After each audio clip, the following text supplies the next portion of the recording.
Father Mullers hospital Kankanady Mangalore. Doctor Aruna Yadiyal ಅವರಿಗೆ ಸ್ವಾಗತವನ್ನು ಬಯಸ್ತಾ ಇದ್ದೇನೆ. ವೀಕ್ಷಕರೇ, ಇಂದು ನಾವು ಆಯ್ದುಕೊಂಡಂಥ ವಿಷಯ ಮಾನಸಿಕ ಕಾಯಿಲೆ, ವಿಶೇಷವಾಗಿ ಮಹಿಳೆಯರ ಮಾನಸಿಕ ಕಾಯಿಲೆ. ಈ ಮಾನಸಿಕ ಕಾಯಿಲೆ ಅಂದರೆ ಏನು, ಅದು ಯಾಕಾಗಿ ಬರುತ್ತದೆ, ಅದರಲ್ಲಿ ಯಾವೆಲ್ಲ ವಿಧಗಳಿದೆ, ಮಾನಸಿಕ ಕಾಯಿಲೆಯನ್ನು ಗುಣಪಡಿಸಲಿಕ್ಕೆ ಸಾಧ್ಯ ಇದೆಯೇ, ಅಥವಾ ಮಾನಸಿಕ ಕಾಯಿಲೆಯ ಯಾವ್ಯಾವ ಜನರಿಗೆ ಯಾವ ರೀತಿ ಕಾಡ್ತದೆ, ಯಾವ್ಯಾವ ವಯಸ್ಸಿನವರಿಗೆ ಯಾವ್ಯಾವ ರೀತಿ ಕಾಡ್ತದೆ ಎನ್ನುವುದರ ಬಗ್ಗೆ ನಾವು ಸುದೀರ್ಘವಾಗಿ ಚರ್ಚಿಸಲಿಕ್ಕಿದ್ದೇವೆ. ವೀಕ್ಷಕರು ನೇರವಾಗಿ V4 ಮೀಡಿಯಾಕ್ಕೆ ಕರೆ ಮಾಡಿ ಮಾನಸಿಕ ಕಾಯಿಲೆಗೆ ಸಂಬಂಧಪಟ್ಟಂತಹ ಸಂದೇಹಗಳಿದ್ದರೆ ಕರೆ ಮಾಡಿ ಪ್ರಶ್ನೆಯನ್ನು ಕೇಳ್ಬೋದು. ಕೇಳಿ ನಿಮ್ಮ ಸಂದೇಹಕ್ಕೆ ಪರಿಹಾರವನ್ನು ಕಂಡುಕೊಳ್ಳುವಂಥ ಪ್ರಯತ್ನವನ್ನು ನಾವು ಪ್ರಾಮಾಣಿಕವಾಗಿ ಮಾಡ್ತೇವೆ ಅಂತೇಳಿ ಹೇಳುತ್ತಾ ಕಾರ್ಯಕ್ರಮವನ್ನು ಆರಂಭಿಸ್ತಾ ಇದ್ದೇವೆ. ವೀಕ್ಷಕರೇ, ನೇರವಾಗಿ V4ಗೆ ಕರೆ ಮಾಡಿ. ಡಾಕ್ಟರ್ ಅರುಣಾ ಯಡಿಯಾಳ್, ನೀವು ಈಗಾಗಲೇ ತಿಳಿಸಿದ್ದೀರಿ, ಮಾನಸಿಕ ಕಾಯಿಲೆಯ ಬಗ್ಗೆ ಮಾತಾಡಲಿಕ್ಕೆ ಬಯಸ್ತಾ ಇದ್ದೀರಾ. ಈ ಮಾನಸಿಕ ಕಾಯಿಲೆ ಎನ್ನುವುದು ಡಾಕ್ಟ್ರೇ ಯಾವ ಕಾರಣಕ್ಕಾಗಿ ಬರ್ತದೆ, ಅಥವಾ ಯಾವ ಒಂದು ಕಾಯಿಲೆಯನ್ನು ನಾವು ಮಾನಸಿಕ ಕಾಯಿಲೆ ಅಂತೇಳಿ ಕರೀಬೋದು? ಈ ಪ್ರಶ್ನೆಯನ್ನು ಸುಮಾರು ಜನ ನಮಗೆ ಪೇಷಂಟ್ಸ್ ಒಳಗೆ ಬಂದವರು ಕೇಳ್ತಾರೆ, ಅವರ ಸಂಬಂಧಿಕರು ಸಹ ಕೇಳ್ತಾರೆ. ಅಂದ್ರೆ ಮಾನಸಿಕ ಕಾಯಿಲೆಯನ್ನು ನೀವು ಹೇಗೆ ಡಿಫೈನ್ ಮಾಡ್ತೀರಿ ಅಂತ. ಅಂದ್ರೆ ಯಾಕೆಂದ್ರೆ ಮಾನಸಿಕ ಕಾಯಿಲೆ ಬಂದವರಿಗೆ ಸ್ವಂತವಾಗಿ ಅವರಿಗೆ ಕಾಯಿಲೆ ಬಂದಿದೆ ಅಂತ ಅನ್ಸುದಿಲ್ಲ ಯಾವಾಗ್ಲೂ ಸಹ. ಅವ್ರು ನಾನು ಸರಿ ಇದೇನಲ್ಲ, ನನಗೆ ಹೇಗೆ ನೀವು ಮಾನಸಿಕ ಕಾಯಿಲೆ ಅಂತ ಹೇಳ್ತೀರಿ, ಈ ಲ್ಯಾಬ್ ಟೆಸ್ಟ್ ಪಾಸಿಟಿವ್ ಆದ್ರೆ ಈ ಮಾನಸಿಕ ಕಾಯಿಲೆ ಇದೆ ಅಂತ ಹೇಳಲಿಕ್ಕೆ ಯಾವ ಟೆಸ್ಟ್ ಸಹ ಇಲ್ಲ. ಮಾತಾಡಿ ಅವರು ಹೇಗೆ ಮಾತಾಡ್ತಾರೆ ಅನ್ನೋದ್ರ ಮೇಲೆ ನೋಡಿ ನಾವು ಇದು ಮಾಡ್ಬೇಕು. ಮಾನಸಿಕ ಕಾಯಿಲೆ ಅಂದ್ರೆ ಮಾನಸಿಕವಾಗಿ ಆರೋಗ್ಯ ಸ್ವಸ್ಥ ಇಲ್ಲದೆ ಇರುವುದು. ಈಗ ಮಾನಸಿಕವಾಗಿ ಕಿರಿಕಿರಿ ಆಗುದು ಅಥವಾ ಭ್ರಾಂತು ಆಗುದು, ಕಣ್ಣಿಗೆ ಮುಂದೆ ಏನು ಇಲ್ಲವೋ ಆ ವಸ್ತು ಕಾಣುದು, ನಮ್ಗೆ ಯಾರಿಗೂ ಕೇಳದೇ ಇರುವ, ಬೇರೆಯವರಿಗೆ ಕೇಳದೇ ಇರುವ ಸಂಗತಿಗಳು ಕಿವಿಯಲ್ಲಿ ಕೇಳುದು, ಅಥವಾ ಬೇರೆಯವರ ಮೇಲೆ ಅನಧಿಕೃತವಾಗಿ ಸಂಶಯ ಪಡುವ ಅಭ್ಯಾಸ, ಇದನ್ನೆಲ್ಲ ನಾವು ಮಾನಸಿಕ ಕಾಯಿಲೆ ಅಂತ ಹೇಳ್ತೀವಿ. ಅದು ಬೇರೆಯವರಿಗೆ ಸಹ ಗೊತ್ತಾಗ್ತದೆ ಇವರಿಗೆ ಮಾನಸಿಕ ಕಾಯಿಲೆ ಇದೆ ಅಂತ. ಏನು ಅಬ್ನಾರ್ಮಲ್ ಬಿಹೇವಿಯರ್ ಅಂತ ಹೇಳ್ತೇವೋ, ಅಂದ್ರೆ ಸಹಜವಾಗಿದ್ದು ಏನು ಮನುಜ ಸ್ವಭಾವ ಉಂಟು, ಅದಕ್ಕೆ ವ್ಯಕ್ತಿಗತವಾಗಿ ಅವರು ಸ್ವಭಾವ ತೋರಿಸಿದಾಗ ನಾವು ಅವರಿಗೆ ಮಾನಸಿಕ ಕಾಯಿಲೆ ಇದೆ ಅಂತ ಹೇಳ್ತೇವೆ. ಡಾಕ್ಟರ್, ಇಲ್ಲಿ ಈಗ ಕೆಲವೊಂದು ಬಾರಿ ಏನಾಗ್ತದೆ ಅಂತ ಹೇಳಿದ್ರೆ, ಕೆಲವರ ಅಸಹಜ ಬಿಹೇವಿಯರ್ ಅನ್ನು ಏನು ಹೇಳ್ತೇವೆ, ಒಂದು ಭಿನ್ನವಾದಂಥ ವರ್ತನೆ, ಇದು ಸಹಜವಾಗಿ ಇರ್ತದೆ ಕೆಲವರಿಗೆ. ಅಂದ್ರೆ ಹೊಸದಾಗಿ ಕಾಣುವನಿಗೆ ಅವನು ಅಸಹಜವಾಗಿ ಕಾಣ್ತಾನೆ. ಅವರು ಸಾಮಾನ್ಯವಾಗಿ ಅಂತ ಹೇಳಿದ್ರೆ ಸ್ವಲ್ಪ ಅಬ್ನಾರ್ಮಲ್ ಆಗಿ ಬಿಹೇವ್ ಮಾಡ್ತಾನೆ ಇರ್ತಾರೆ. ಅವರ ನಾರ್ಮಲ್ ಬಿಹೇವಿಯರೇ ಅಬ್ನಾರ್ಮಲ್ ಆಗಿರ್ತದೆ. ಸೊ ಇಂಥ ಸನ್ನಿವೇಶದಲ್ಲಿ ಆ ವ್ಯಕ್ತಿಯನ್ನು ನಾವು ಮಾನಸಿಕ ಕಾಯಿಲೆಯಿಂದ ಬಳಲ್ತಾ ಇದ್ದಾನ ಅಥವಾ ನಾರ್ಮಲ್ ಪರ್ಸನ್ ಅಂತೇಳಿ ಹೇಗೆ ಕ್ಲಾಸಿಫೈ ಮಾಡ್ತೀವಿ? ಅದು ಸಹ ಒಂದು ಲಿಮಿಟ್ ತನಕ, ಅಂದ್ರೆ ಒಂದು ಮಿತಿವರೆಗೆ ಯಾರದಾರು ಸ್ವಲ್ಪ ವ್ಯಕ್ತಿರತವಾದ, ಬೇರೆಯವರಿಗಿಂತ ವ್ಯಕ್ತಿರತವಾದ ಸ್ವಭಾವ ಇದ್ರೆ ಅದನ್ನ ಮಾನಸಿಕ ಕಾಯಿಲೆ ಅಂತ ಲೇಬಲ್ ಹಚ್ಚುದು ಸರಿಯಲ್ಲ. ಮಾತ್ರ ಅವರ ಸ್ವಭಾವದಿಂದ ಬೇರೆಯವರಿಗೆ ತೊಂದರೆ ಆಗ್ತಾ ಇದ್ರೆ, ಅಥವಾ ವ್ಯಕ್ತಿಗತವಾಗಿ ಅವರಿಗೆ ಡಿಸ್ಟ್ರೆಸ್ ಇದ್ರೆ, ಅದ್ರ ಬಗ್ಗೆ ಅವರಿಗೆ ತೊಂದರೆ ಇದ್ರೆ, ಅಂದ್ರೆ ನಾವು ಇಂಗ್ಲಿಷ್ ಅಲ್ಲಿ ಏನ್ ಹೇಳ್ತೀವಿ, ಒಂದ ಪರ್ಸನಲ್ ಡಿಸ್ಟ್ರೆಸ್ ಇರ್ಬೇಕು. ನನ್ಗೆ ತೊಂದರೆ ಆಗ್ತಿದೆ ಅಂತ ಅವ್ರಿಗೆ ಅನ್ಸ್ಬೇಕು, ಕಿರಿಕಿರಿ ಆಗ್ಬೇಕು. ಇಲ್ಲ ಅಂದ್ರೆ ಸೋಶಿಯೋ ಆಕ್ಯುಪೇಷನಲ್ ಡಿಸ್ಫಂಕ್ಷನ್ ಅಂತೀವಿ. ಅಂದ್ರೆ ಅವರಿಗೆ ಸಾಮಾಜಿಕವಾಗಿ ಅವರ ಕೆಲಸದಲ್ಲಿ ಮಾಡ್ಲಿಕ್ಕೆ ಆಗ್ಬಾರ್ದು, ಅವರಿಗೆ ಅವರ ಕೆಲಸದಲ್ಲಿ ಅವರಿಗೆ ಕಾಯಿಲೆದ ಕಾರಣದಿಂದ ಮಾಡ್ಲಿಕ್ಕೆ ಆಗ್ಲಿಲ್ಲ ಅಂದ್ರೆ ಸೋಷಿಯಲ್ ರೋಲ್, ಈಗ ತಂದೆ ಆಗಿ ಅಥವಾ ಗಂಡನಾಗಿ ಅಥವಾ ಮಗನಾಗಿ ಯಾವಾಗ ಅವರು ರೋಲ್ ಫುಲ್ಫಿಲ್ ಮಾಡುದಿಲ್ವೋ ಆಗ ಅವರಿಗೆ ಕಾಯಿಲೆ ಇದೆ ಅಂತ ಹೇಳಿ ಅದಕ್ಕೆ ಚಿಕಿತ್ಸೆಯ ಅಗತ್ಯ ಉಂಟು ಅಂತ ಹೇಳಿ. ಡಾಕ್ಟರ್, ಇಲ್ಲಿ ಈಗಾಗಲೇ ನಾವು ಚರ್ಚಿಸಿದಾಗ, ಈಗ ಮಾನಸಿಕ ಕಾಯಿಲೆ ಬಂದಂಥ ವ್ಯಕ್ತಿ ಅಥವಾ ಮಾನಸಿಕ ಕಾಯಿಲೆ ಅನ್ನೋದು ಒಬ್ಬ ವ್ಯಕ್ತಿಗೆ ಯಾಕಾಗಿ ಬರ್ತದೆ? ಈ ಪ್ರಶ್ನೆಗೆ ಸಹ ಕರೆಕ್ಟ್ ಆಗಿ ಇದೇ ಕಾರಣದಿಂದ, ಈಗ ಈ ವೈರಸ್ ಇಂದ ಈ ಕಾಯಿಲೆ ಬಂತು ಅಂತ ಹೇಳುವಾಗೆ, ಅಥವಾ ಸೊಳ್ಳೆ ಕಚ್ಚೋದ್ರಿಂದ ಮಲೇರಿಯಾ ಬರ್ತದೆ ಅಂತ ಹೇಳುವಾಗೆ ಸ್ಪೆಸಿಫಿಕ್ ಆಗಿ ಈ ಕಾಯಿಲೆಗೆ ಇದೇ ಕಾರಣ ಅಂತ ಹೇಳುವಾಗೆ ಮಾನಸಿಕ ಕಾಯಿಲೆಗಳಲ್ಲಿ ಇಲ್ಲ. ಆದ್ರೂ ಸಹ ಕೆಲವು ಥಿಯರೀಸ್ ಇದೆ, ಅಂದ್ರೆ biological theories, socio cultural theories ಅಂತ. ಅಂದ್ರೆ ಬಯಾಲಜಿಕಲ್ ಥಿಯರೀಸ್ ಅಲ್ಲಿ ಒಂದು ಜೆನೆಟಿಕ್ ಥಿಯರಿ ಅಂತ, ಅಂದ್ರೆ ವಂಶ ಪಾರಂಪರ್ಯವಾಗಿ ಕೆಲವು ಜೀನ್ಸ್ ಡಿಫೆಕ್ಟಿವ್ ಇರುವ ಕಾರಣ ಅಂತ ಜೀನ್ಸ್ ಅನ್ನು ಹೊಂದಿದವರಿಗೆ ಬರ್ಬೋದು.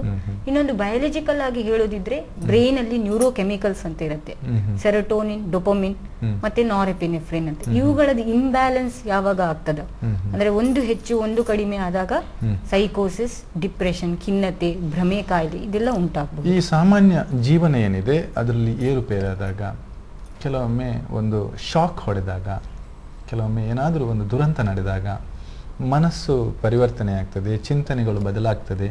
ಅಲ್ಲಿ ಏನಾದರೂ ಏರುಪೇರಾದಾಗ ಕೂಡ ಮಾನಸಿಕ ಕಾಯಿಲೆಗೆ ಬರಲಿಕ್ಕೆ ಸಾಧ್ಯತೆ ಇದೆ ಅನ್ನೋದನ್ನು ಹೇಳಿದ್ರಿ. ನಾವು ಇವತ್ತು ವಿಶೇಷವಾಗಿ ಚರ್ಚಿಸ್ತಾ ಇದ್ದೇವೆ ಏನಂತ ಹೇಳಿದರೆ, ಮಹಿಳೆಯರ ಬಗ್ಗೆ ಚರ್ಚೆ ಮಾಡ್ತಾ ಇದ್ದೇವೆ. ಈ ಮಹಿಳೆಯರ ಬಗ್ಗೆ ಚರ್ಚೆ ಮಾಡಬೇಕಾದ್ರೆ ಮಹಿಳೆಯರಿಗೆ ಮತ್ತು ಪುರುಷರಿಗೆ ಭಿನ್ನ ಭಿನ್ನವಾದ ಮಾನಸಿಕ ಕಾಯಿಲೆ ಬರಲಿಕ್ಕೆ ಸಾಧ್ಯ ಇದೆಯೇ?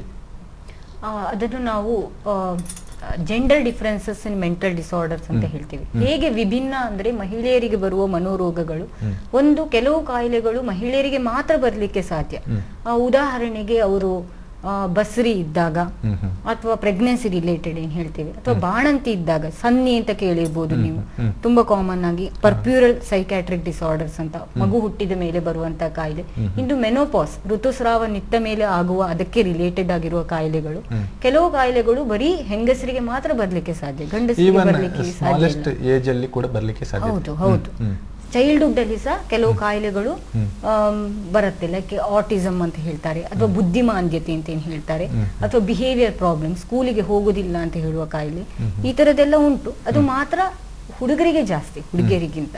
ಕೆಲವು ಕಾಯಿಲೆ ಹುಡುಗರಿಗೆ ಜಾಸ್ತಿ ಇರ್ತದೆ, ಗಂಡಸರಿಗೆ ಜಾಸ್ತಿ ಇರ್ತದೆ, ಕೆಲವು ಕಾಯಿಲೆ ಹೆಂಗಸರಿಗೆ ಜಾಸ್ತಿ ಇರ್ತದೆ. ಕೆಲವು ಕಾಯಿಲೆ ವಿಭಿನ್ನವಾಗಿ ವಿಶಿಷ್ಟವಾಗಿ ಬರೀ ಮಹಿಳೆಯರಿಗೆ ಬರ್ತದೆ. ಇನ್ನು ಕೆಲವು ಕಾಯಿಲೆ ಮಹಿಳೆಯರಿಗೆ ಜಾಸ್ತಿ ಬರುವ ಸಾಧ್ಯತೆ ಉಂಟು. ಮತ್ತೆ ಅವರಿಗೆ ಚಿಕಿತ್ಸೆ ಕ್ರಮಗಳು ಬೇರೆ, ಅವರಿಗೆ ರಿಸ್ಕ್ ಫ್ಯಾಕ್ಟರ್ಸ್ ಅಂತ ಏನ್ ಹೇಳ್ತೇವೆ, ಅಥವಾ ಪ್ರಚೋದನಾ ಶಕ್ತಿಗಳು ಆ ಕಾಯಿಲೆ ಹಿಂದ್ಗಡೆ ಇರೋದು ಬೇರೆ. ಡಾಕ್ಟರ್, ಈಗ ಒಂದು ಕರೆ ಇದೆ, ಕರೆಯನ್ನು ಸ್ವೀಕರಿಸಿ ಮತ್ತೆ ಮಾತಾಡೋಣ.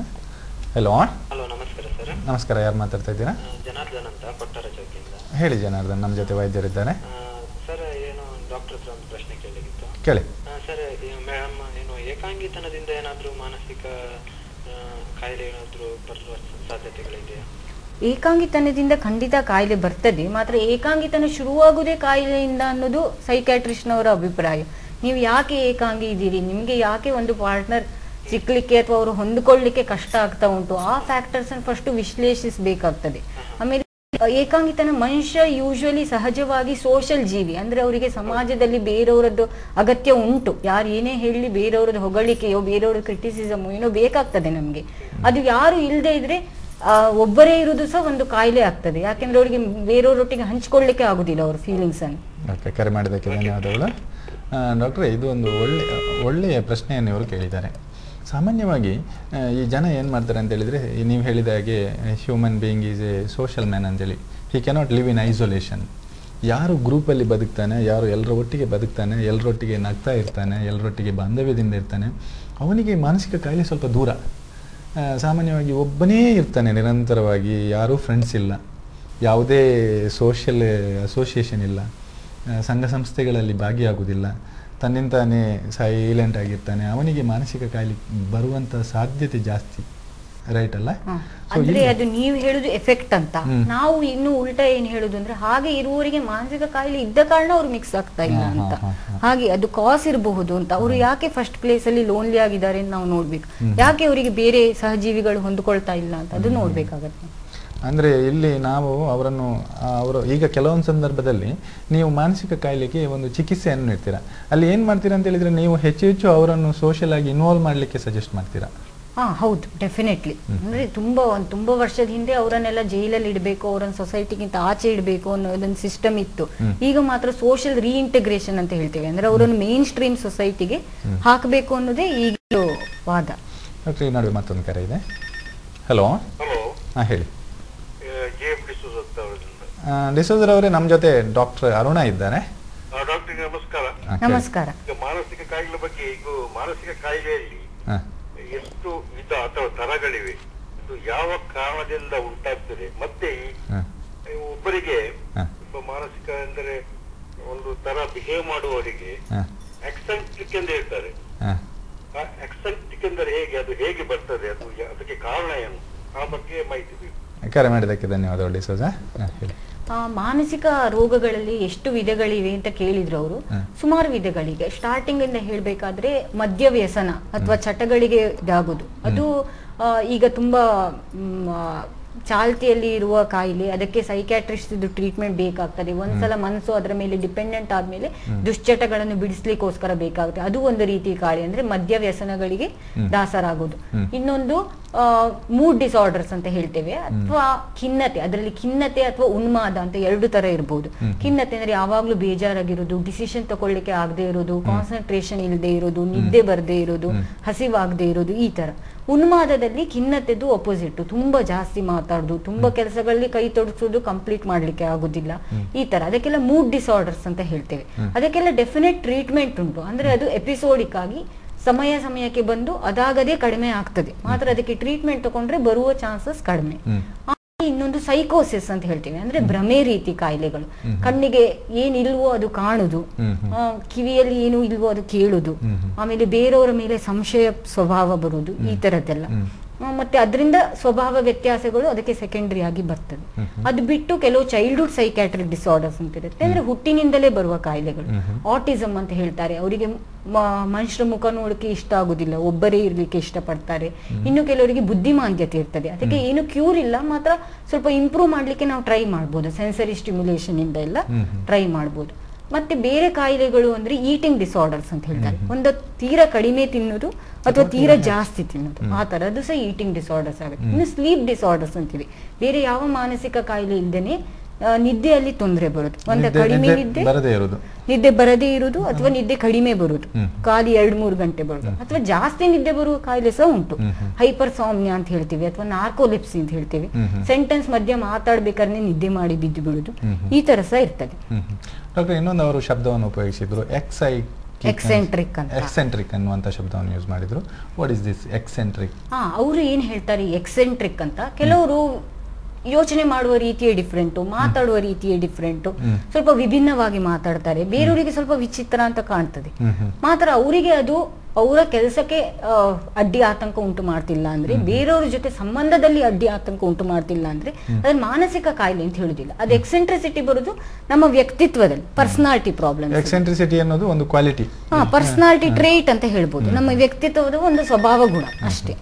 ಏನಾದ್ರು ಮತ್ತೊಂದು ಕರೆ ಇದೆ. ಹಲೋ. ಹಲೋ, ನಾನು ಸುರೇಶ್ ಅಂತ ಕಾವೂರಿಂದ. ಹೇಳಿ ಸುರೇಶ್, ನಮ್ ಜೊತೆ ಡಾಕ್ಟರ್ ಅರುಣ ಇದ್ದಾರೆ. ನನ್ಗೆ ನೈಟ್ ಅಲ್ಲಿ ನಿದ್ರೆ ಬರುದಿಲ್ಲ, ಮದುವೆ ಆಗ್ಲಿಲ್ಲ, 25 ಇಯರ್ ಆಗಿದೆ. ನೈಟ್ ಅಲ್ಲಿ ನಿದ್ರೆ ಬರುದಿಲ್ಲ, ಮತ್ತೆ ಒಂದು ಸುಮ್ಮನೆ ಒಂದು ಬೇರೆಯವರದೆಲ್ಲ ಮನಸ್ಸಿಗೆ ಬರುದು, ಕಾನ್ಸಂಟ್ರೇಷನ್ ಸಿಗ್ತಾ ಇಲ್ಲ ನಮ್ಗೆ. ಸುರೇಶ್, ನಿಮ್ಗೆ ಹಗಲಲ್ಲಿ ನಿದ್ದೆ ಬರ್ತದಾ? ಸ್ವಲ್ಪ ಉದಾಸೀನ ಆಗ್ತದೆ ಜಾಸ್ತಿ. ಅಂದ್ರೆ ನೀವು ಹಗಲಲ್ಲಿ ಮಲಗ್ತೀರಾ? ಮಲಗ್ತೀನಿ ನಾನು. ಎಷ್ಟು ಹೊತ್ತು ಮಲಗ್ತೀರಾ ಹಗಲಲ್ಲಿ? ನಾನೊಂದು 12 o'clock ನಂತರ ನಾನು ಹೇಳಿದ್ಮೇಲೆ. ಈಗ 12 o'clock ನಿಂದ ಎಷ್ಟು ಗಂಟೆವರೆಗೆ ನೀವು ಮಲಗ್ತೀರಾ? 8 ಗಂಟೆವರೆಗೆ ನಿದ್ರೆ ಬರ್ತದೆ, ಮತ್ತೆ ನಿದ್ರೆ ಬರುದಿಲ್ಲ, ಸುಮ್ಮನೆ ಹೊರಳಾಡುದು, ಏಳ್ಲಿಕ್ಕೆ ಮನಸ್ಸು ಬರುದಿಲ್ಲ. ಹಾಗೆ 8 ಗಂಟೆ ಅಂದ್ರೆ ಬೆಳಿಗ್ಗೆ 8 ಗಂಟೆವರೆಗೆ ಮಲಗ್ತೀರಾ? ಹೌದೌದು. ಮಧ್ಯಾಹ್ನ 12 ಗಂಟೆ ನಂತರ ಸ್ವಲ್ಪ ಮಲಗ್ತೀರಾ? ನಂತರ ಹೇಳಿದ್ರೆ 12 ಗಂಟೆವರೆಗೆ ಮಾತ್ರ. ಮತ್ತೆ ಇವತ್ತು ಬೆಳಗ್ಗಿನಿಂದ ಏಳಲೇ ಇಲ್ಲ, ಮನಸ್ಸಿಗೆ ನೆಮ್ಮದಿ ಇರುದಿಲ್ಲ. ಹಾಗೆ ಈಗ ನಿಮ್ಮ ಪ್ರಶ್ನೆಗೆ, ಸಂಶಯಕ್ಕೆ ಡಾಕ್ಟರ್ ಉತ್ತರ ನೀಡ್ತಾ ಇದ್ದಾರೆ. ಕಡಿಮೆ ನಿದ್ದೆ ಬರುವುದು, ನೀವೇನು 12ರಿಂದ 8 ಗಂಟೆ ಅಂತ ಹೇಳ್ತೀರೋ ಅದು ಯೂಶಲಿ ಮನುಷ್ಯ ಜೀವಿಗೆ ನಿಮ್ಗೆ ಬಯಾಲಜಿಕಲಿ ಸಾಕದು. ಯಾಕಂದ್ರೆ 6ರಿಂದ 8 ಗಂಟೆ ಸಹಜವಾಗಿ ನಿದ್ದೆದು ಟೈಮ್. ಆಮೇಲೆ ನೀವು ಮಧ್ಯಾಹ್ನ ಸಹ ನಿದ್ದೆ ಮಾಡಿದ್ರೆ, ಮಧ್ಯಾಹ್ನದ ನಿದ್ದೆ ಒಂದು ಏಜ್ ಆದ್ಮೇಲೆ ಜಾಸ್ತಿ ಮಾಡಿದ್ರೆ ಅದು ರಾತ್ರಿದ ನಿದ್ದೆಗೆ ಕಾಂಪ್ರಮೈಸ್ ಆಗ್ತದೆ ನಿಮ್ಗೆ. ನೀವು ಲೇಟ್ ಆಗಿ ಸ್ಲೀಪ್ ಮಾಡೋದನ್ನ ಅವಾಯ್ಡ್ ಮಾಡ್ಬೇಕು ಅಂದ್ರೆ ಕೆಲವು ಗುಡ್ ಸ್ಲೀಪ್ ಹೈಜೀನ್ ಟೆಕ್ನಿಕ್ಸ್ ಅಂತಿದೆ. ಈಗ ನೋಡಿ, ಬ್ರಷ್ ಮಾಡಿ ಹೇಗೆ ನಾವು ಡೆಂಟಲ್ ಹೈಜೀನ್ ಮೇಂಟೈನ್ ಮಾಡ್ತೇವೋ, ಅಥವಾ ಬಾತ್ ಮಾಡಿ ಹೇಗೆ ಬಾಡಿ ಹೈಜೀನ್ ಮೇಂಟೈನ್ ಮಾಡ್ತೇವೋ, ಹಾಗೆ ಸ್ಲೀಪ್ ಹೈಜೀನಿಗೆ ಟೆಕ್ನಿಕ್ಸ್ ಉಂಟು. ಅಂದ್ರೆ ಬೆಡ್ರೂಮ್ ಅಲ್ಲಿ ಬೇರೆ ಪುಸ್ತಕ ಓದಬಾರ್ದು, ಫೋನ್ ಮಾಡಬಾರ್ದು, ಟಿವಿ ನೋಡಬಾರ್ದು, ಸಂಜೆ 8 ಗಂಟೆ ಆದ್ಮೇಲೆ ಕಾಫಿ ತರ ಸ್ಟಿಮ್ಯುಲೇಟಿಂಗ್ ಡ್ರಿಂಕ್ಸ್ ತಗೊಳ್ಬಾರ್ದು, ಆಲ್ಕೋಹಾಲ್ ಸ್ಮೋಕಿಂಗ್ ಮಾಡಬಾರ್ದು, ಈ ರೀತಿದೆಲ್ಲ ಕೆಲವು ಟಿಪ್ಸ್ ಉಂಟು. ಓಕೆ, ಕರೆ ಮಾಡಿದ್ದಕ್ಕೆ ಧನ್ಯವಾದಗಳು ಸುರೇಶ್ ಅವರೇ. ಇಲ್ಲಿ ಸುರೇಶ್ ರವರು ಏನು ಹೇಳಿದ್ದಾರೆ, ಅವರು ಈಗಾಗಲೇ ಹೇಳಿದ್ರು, ಒಂದು ಮದುವೆ ಆಗಲಿಲ್ಲ ಹೇಳಿದ್ರು, ಇನ್ನೊಂದು ವಯಸ್ಸು ತುಂಬ ಕಡಿಮೆ ಇದೆ, 25 ಅಂತ ಹೇಳಿದ್ರು. ಮತ್ತೊಂದು ಅವರು ಹಗಲಲ್ಲಿ ಸ್ವಲ್ಪ ಮಲಗ್ತಾರೆ, ಹೆಚ್ಚು 8 ಗಂಟೆಯವರೆಗೆ ಮಲಗ್ತಾರೆ ಅನ್ನೋದು ಹೇಳಿದ್ರು. 12 ಗಂಟೆ ನಂತರ ಪುನಃ ಮಲಗ್ತಾರೆ ಅಂತ ಹೇಳಿದ್ರು. ಇಲ್ಲಿ ಅವರ ನಿದ್ದೆ ಎನ್ನುವುದು ನೀವು ತಿಳಿದುಕೊಂಡ ಹಾಗೆ 8 ಗಂಟೆ ನಿದ್ದೆ ನಿಜವಾಗಿ ಒಬ್ಬನಿಗೆ ಅವಶ್ಯಕತೆ ಇರೋದು, 6ರಿಂದ 8.